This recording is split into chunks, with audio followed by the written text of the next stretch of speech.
Subscribe کریں ہمارے channel My 2 AM horror stories کو مزید ڈرا دینے والی ہارر اسٹوریز کے لیے۔ بیل آئیکن کو پریس کرنا مت بھولیں۔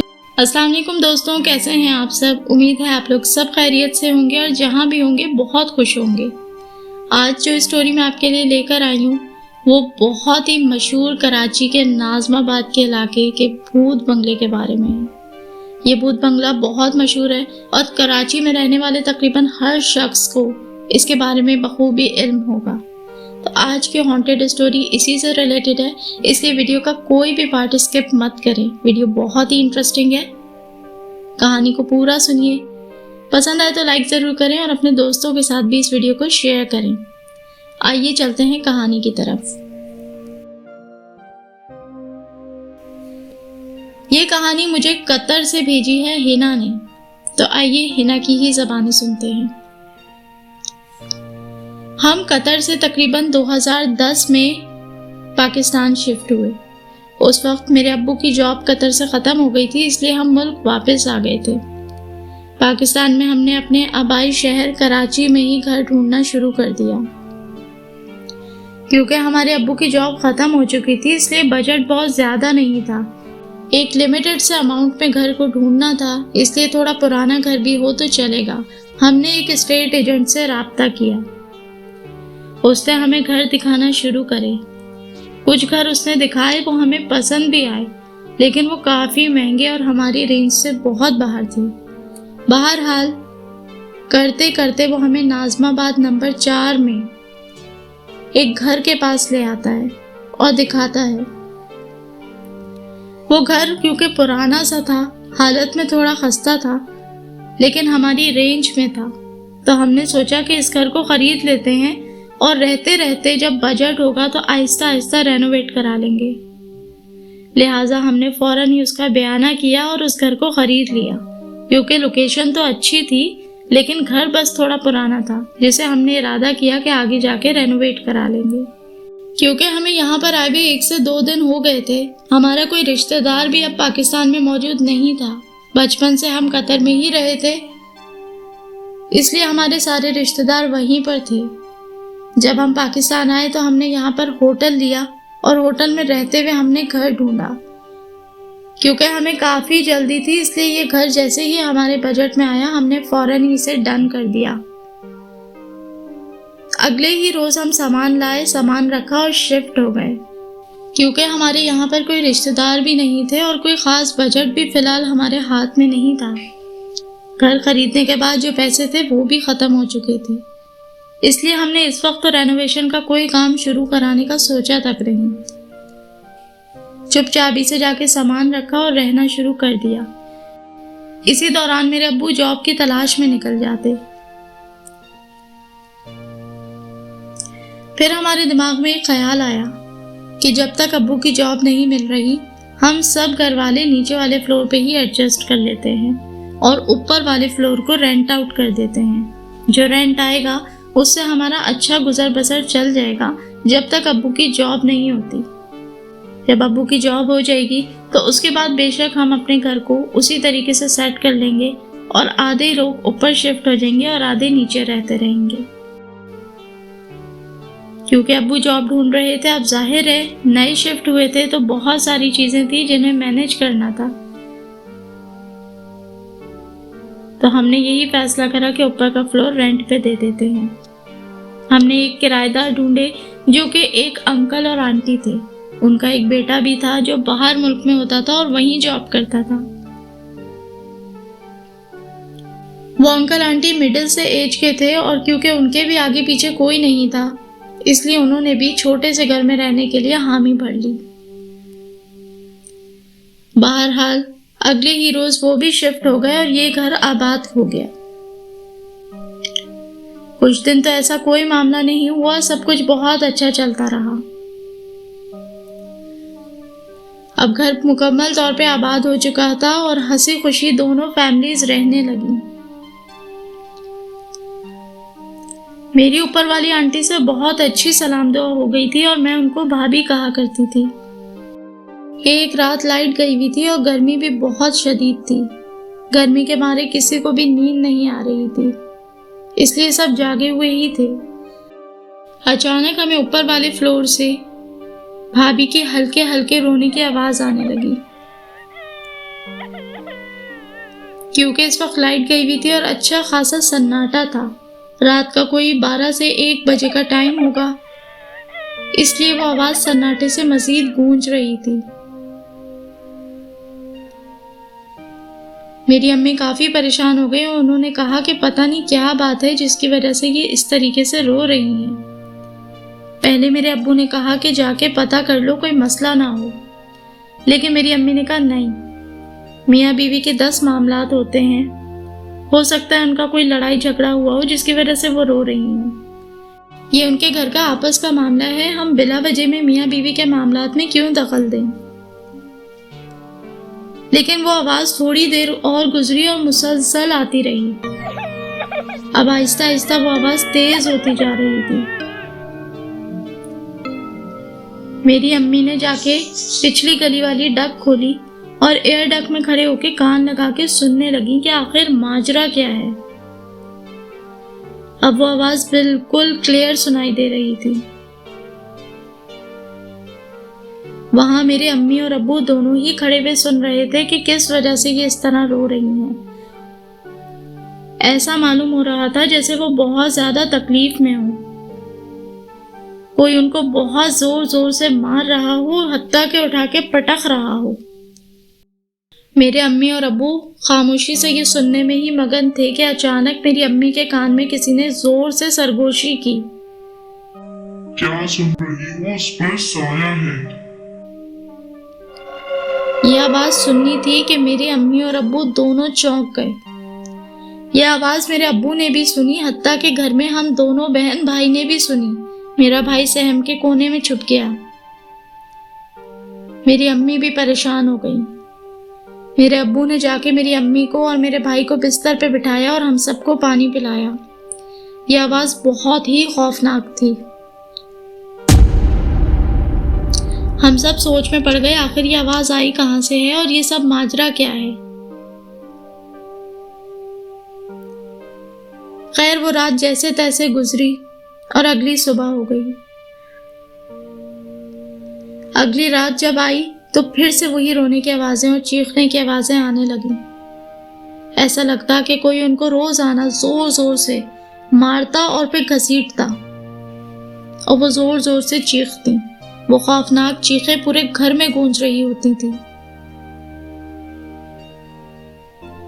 جب 2 سے 4 دن تک مسلسل یہی واقعات چلتے رہے تو پھر ایک دفعہ وہ انکل میرے ابو کو ملے، یعنی اوپر والی آنٹی کے ہسبینڈ۔ وہ نماز پڑھ کے واپس آ رہے تھے تو میرے ابو نے ان سے پوچھا کہ آپ کے گھر سے اکثر رات میں رونے اور چیخنے کی آوازیں آتی ہیں، آخر معاملہ کیا ہے؟ ان انکل نے بتایا کہ میری وائف کے ساتھ کچھ ایشوز ہیں، وہ خود کو مارتی ہے اور زور زور سے زمین پہ سر پٹکتی ہے۔ میرے ابو نے ان سے پوچھا کہ آپ نے کسی عامل سے رابطہ نہیں کرا، ان کو کسی صاحب علم کو دکھایا جائے، جس پہ انہوں نے کہا کہ ہم نے کافی مرتبہ رابطہ کرا لیکن کوئی بھی حل نہیں نکلا۔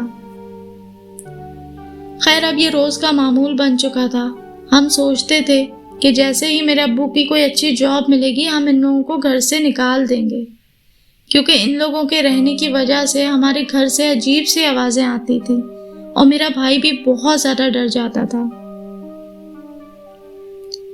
ہمیں ان پہ ترس بھی آتا تھا کہ بیچاری نہ جانے کس تکلیف میں مبتلا ہیں۔ ایک دن میرے ابو کے کوئی پرانے دوست ملنے آئے اور میرے ابو نے یہ سارا واقعہ ان سے ڈسکس کرا۔ انہوں نے کہا کہ وہ کسی ایسے صاحب کو جانتے ہیں جو کہ مسجد کے پیشے امام ہیں، وہ ان سب چیزوں کا فی سبیل اللہ علاج کرتے ہیں اور بہت سارے لوگوں کو شفا ملی ہے۔ میرے ابو نے ان سے کہا کہ وہ ان مولوی صاحب کو ہمارے گھر لے کر آئیں۔ 2 دن کے بعد وہ مولوی صاحب ہمارے گھر آئے اور میرے ابو نے ہمارے ہی فلور پہ ان کو بٹھا کے ساری بات کی۔ انہوں نے حامی بھر لی اور کہا کہ میں جمعے کی رات میں 12 بجے آؤں گا، اور وہاں سے چلے گئے۔ 2 دن گزرے اور پھر جمعے کا دن آ گیا۔ جمعے کی رات میں 11:30 بجے وہ مولوی صاحب ہمارے گھر آ گئے۔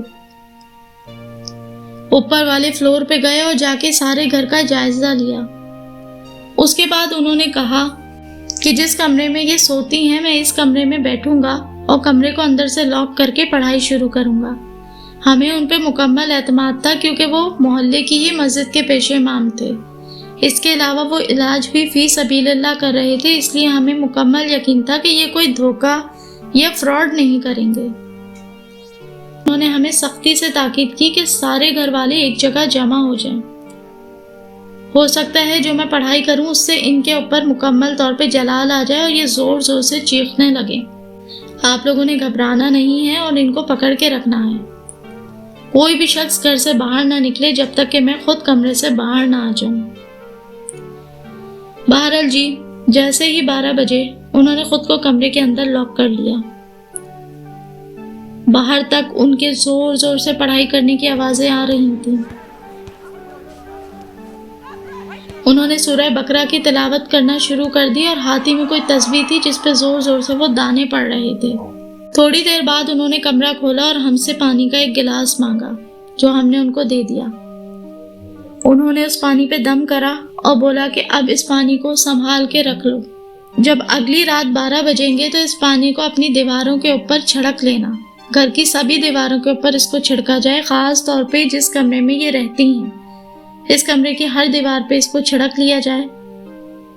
انشاءاللہ آپ لوگوں کو فائدہ ہو جائے گا۔ یہ بول کے وہ یہاں سے چلے گئے۔ یہاں ایک بات بتاتی چلوں کہ جس ٹائم پر وہ پڑھائی کر رہے تھے ان آنٹی کے اوپر ایک مکمل حاضری آ چکی تھی۔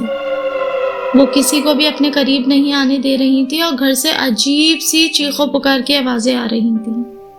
وہ ہمارے سامنے صوفے پہ بیٹھی ہوئی صرف اس کمرے کے دروازے کو گھور رہی تھیں، لیکن وہاں سے نہ تو ہلی اور نہ ہی کوئی چیخ پکار کری، لیکن کمرے کی دیواروں سے اور گھر کی دیواروں سے اس خوفناک ترین چیخوں کی آوازیں آ رہی تھیں۔ نہ صرف چیخوں کی بلکہ ایسا لگ رہا تھا جیسے کوئی بہت توڑ پھوڑ کر رہا ہو، گھر کے سارے شیشے، گلاس، برتن ٹوٹ رہے ہوں، جبکہ حقیقت میں ایسا کچھ بھی نہیں ہو رہا تھا۔ یہ صرف آوازیں تھیں جو ہم سب کے دلوں کو دہلا رہی تھیں۔ یہ منظر بہت ہی خوفناک تھا۔ اگلی رات آئی اور 12 بجتے ہی میرے ابو نے گھر کی دیواروں پہ وہ پانی چھڑکنا شروع کر دیا۔ ابھی تک تو گھر میں امن تھا، لیکن جیسے ہی وہ پانی چھڑکا اس گھر سے دوبارہ چیخوں کی آوازیں شروع ہو گئیں، کیونکہ وہ مولوی صاحب بول کے گئے تھے کہ آپ نے بالکل پریشان نہیں ہونا اور مستقل یہ پانی دیواروں کے اوپر چھڑکنا ہے جب تک کہ یہ مکمل طور پہ ختم نہ ہو جائے۔ انہوں نے ہمیں خاص تاکید کی تھی کہ یہ پانی بچنا نہیں چاہیے، لہٰذا میرے ابو نے تیزی تیزی گھر کی سبھی دیواروں کے اوپر یہ پانی چھڑک دیا۔ جیسے ہی وہ ان آنٹی کے کمرے میں گئے جہاں وہ سوتی تھیں اور ان دیواروں کے اوپر پانی چھڑکنا شروع کرا تو سامنے والی دیوار سے خون ٹپکنے لگا۔ یہ دیکھ کے میرے ابو کے پسینے چھوٹ گئے تھے اور اب وہ آنٹی زور زور سے چیخنے لگی تھی۔ بہرحال میرے ابو نے جلدی جلدی ڈرتے اور سہمتے ہوئے ساری دیواروں کے اوپر پانی کا چھڑکاؤ کرا اور تیزی سے ہم سب نیچے آ گئے۔ ہم نے اگلی شام ہی پیش امام کے پاس جا کے انہیں سارا واقعہ بتایا۔ انہوں نے میرے والد صاحب سے کہا کہ کل جب میں پڑھائی کر رہا تھا تو وہاں پر میں نے کسی عورت کا سایہ دیکھا تھا اس کمرے کے اندر۔ جب میں نے اس عورت سے پوچھا کہ تم کون ہو تو اس نے مجھے اپنا نام شانو بتایا اور اس نے بتایا کہ وہ بہت ٹائم سے یہاں رہا کرتی تھی۔ یہ اس کا ہنستا کھیلتا گھر تھا جہاں وہ اپنے شوہر اور بچوں کے ساتھ خوشی سے رہتی تھی۔ پھر اچانک ایک دن ان کے گھر کے اندر ڈاکو گھس گئے جنہوں نے گھر کے اندر لوٹ مار کری اور اس کے بچے کو بھی مار کر چلے گئے۔ جب وہ اس کے پیچھے بھاگی اور ان سے کہا کہ میرے بچوں کو کیوں مارا جب سب کچھ ہی سامان تو دے دیا تھا، تو وہ اتنے بے رحم اور ظالم قسم کے ڈاکو تھے کہ انہوں نے جاتے جاتے گھر پہ فائرنگ کری، جس سے وہ عورت اور اس کا شوہر بھی وہیں پر ہلاک ہو گئے۔ اس عورت کا کہنا ہے کہ میں نے اپنی آنکھوں سے اپنے بچوں کو تڑپ تڑپ کے اس گھر کے اندر مرتے ہوئے دیکھا ہے۔ اس لیے اب اس کی روح وہیں پر بستی ہے۔ وہ یہ کہتی ہے کہ اس گھر میں مجھے اپنے بچے کھیلتے ہوئے نظر آتے ہیں اور یہیں وہ رہتے ہیں۔ وہ روتے ہوئے مجھے کہنے لگی کہ میں نے اپنے بچوں کو اپنی آنکھوں کے سامنے بلکتے اور تڑپتے ہوئے مرتے ہوئے دیکھا ہے۔ وہ چھوٹے چھوٹے معصوم بچے تھے جنہیں ظالم نے دردناک موت دے مارا۔ اس لیے وہ اپنے بچوں کو چھوڑ کے اب یہاں سے کہیں بھی نہیں جائے گی۔ وہ جو خون تم لوگوں کو دیواروں سے نکلتا ہوا نظر آیا ہے وہ دراصل اس کے بچوں کا ہی خون ہے جو وہاں کی زمین پی چکی ہے۔ اس لیے وہ عورت اب وہاں سے کہیں نہیں جائے گی۔ بہتر یہی ہوگا کہ تم لوگ اس گھر کو چھوڑ دو، ورنہ تم لوگ بہت نقصان اٹھاتے رہو گے۔ بہرحال کچھ عرصہ ہم وہاں پر رہے اور اوپر والی آنٹی کا انتقال ہو گیا۔ وہ آئے دن ویسے بھی اس تکلیف سے گزرتی رہتی تھیں۔ آہستہ آہستہ جب وہ کمزور ہوتی گئیں اور ان کے اندر سے برداشت ختم ہوتی گئی تو ایک دن ان کا انتقال ہو گیا۔ ان کے انتقال کے بعد وہ انکل بھی وہاں سے چلے گئے اور اوپر والا فلور مکمل ویران ہو گیا۔ پہلے تو مولوی صاحب کے بولنے کے بعد ہم لوگ وہاں پر کچھ عرصہ رہتے رہے، لیکن ان آنٹی کے انتقال کے بعد اب میرے امی ابو بھی بہت ڈر چکے تھے، لہٰذا ہم نے بھی اس گھر کو چھوڑنے کا فیصلہ کیا۔ میرے ابو کی جاب تو لگ ہی چکی تھی، اس لیے ہم نے اسی علاقے میں کچھ آگے ایک فلیٹ کو کرائے پہ لے لیا۔ مولوی صاحب نے یہی بتایا تھا کہ اس عورت کی روح وہاں پر بھٹکتی رہتی ہے اور وہاں پر وہ کسی کو بھی اس لیے نہیں بسنے دیتی کیونکہ آج بھی وہ چلاتی رہتی ہے کہ یہ اس کا اور اس کے بچوں کا گھر ہے اور وہاں وہ کسی کو نہیں بسنے دے گی۔ ہمارے بعد ایک دو اور فیملیز نے اس گھر کے اندر بسنے کی کوشش کری، لیکن کچھ ہی دنوں کے اندر وہ بھی وہاں سے چھوڑ کر چلے گئے۔ آج اس واقعے کو 10 سے 15 سال تو بیت ہی چکے ہیں اور آج تک وہ گھر خالی ہے۔ پورے علاقے میں وہ گھر بھوت بنگلہ کے نام سے مشہور ہے اور اس کے پیچھے وجہ یہی ہے کہ وہ واقعی میں ہانٹڈ ہے۔ اب تو سارے علاقے والوں کو معلوم ہے کہ اس کے پاس سے بھی نہیں گزرنا، کیونکہ ہم نے قریب ہی فلیٹ کرائے پہ لے لیا تھا، اس لیے کبھی نہ کبھی ہمارا وہاں سے گزر ضرور ہوتا ہے۔ لیکن آج بھی اس گھر کے اندر وہی اداسی، ویرانی اور خوف ہے جو ہم نے وہاں رہتے ہوئے محسوس کیا۔ امید ہے دوستوں آپ کو آج کی کہانی پسند آئی ہوگی۔ اگر آپ کو آج کی کہانی اچھی لگی ہے تو ویڈیو کو لائک ضرور کریں اور اپنے دوستوں کے ساتھ بھی شیئر کریں۔ چینل پہ پہلی بار آئے تھے تو چینل کو سبسکرائب کر کے بیل آئیکن کو آل پہ کلک کریں۔ انشاءاللہ بہت جلد ایک نئی انٹرسٹنگ اسٹوری آپ کے ساتھ شیئر کروں گی۔ ٹل دین اللہ حافظ۔